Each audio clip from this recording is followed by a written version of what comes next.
Yeah, I think that's what happened. A lot of the third-party data that the buy side uses, particularly AirDNA, was pointing to about a 5 to 7% revenue beat.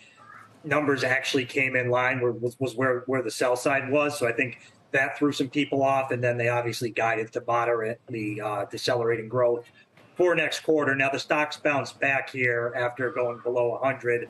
I think that some of that has to do is they did guide to a pretty strong profitability for 4Q, and travel demand remains relatively strong.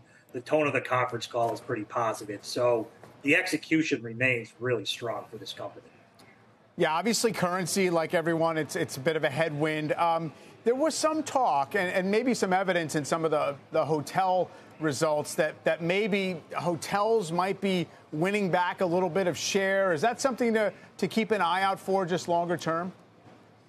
You're starting to see the share normalize now. That was definitely the case in the second and third quarter. I think that the share trends that we saw, that the hotels definitely did better in 22. I think the alternative accommodations, they were obviously COVID winners in 2021, but the hotel and that share is starting to normalize into next year. So I think you're going to see, in terms of lodging share, alternative accommodations versus hotels, those percentages are going to look pretty similar to what we saw in 2019.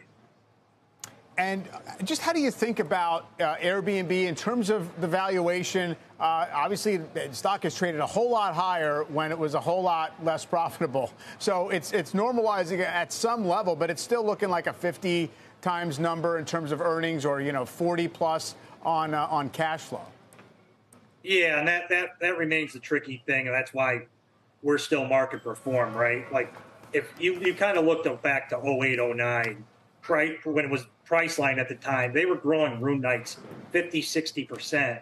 And that was a stock that traded down to like 10 times EBITDA. So there's just a lot of multiple compression risk for Airbnb if we head into a recession.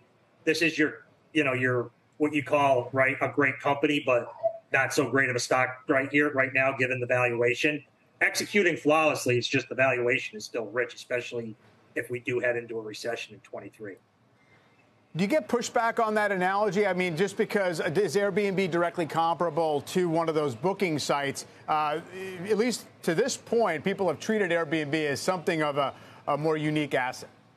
Well, this was back in 08, 09, right? When Booking.com was growing 60%. So it's right. Like there's not as much pushback, right?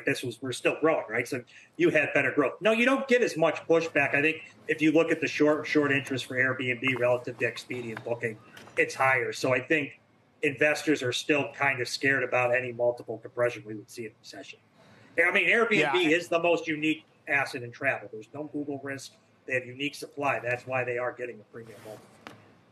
Yeah, no Google risk is a good point. And then the other piece of it is, at least its fans will say that the way people have changed their behaviors are such that work from home allows you to go squat somewhere in somebody else's home for extended periods of time, and it creates a different balance of demand.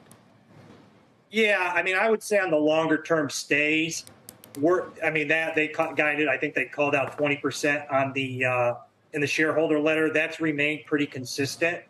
I think where they do benefit, it's on the margin, right? It's people that can now leave on a Thursday and stay till a Tuesday or a Wednesday, when before pre-COVID they had to stay on a Friday. They would have to leave on a Friday and come back on a Sunday night. So you are getting a little more extra 1 or 2 days on your trip, but sort of the longer term stays that we're seeing, that as a percentage of nights has remained relatively consistent. All right, Jed, really appreciate you taking a minute for us.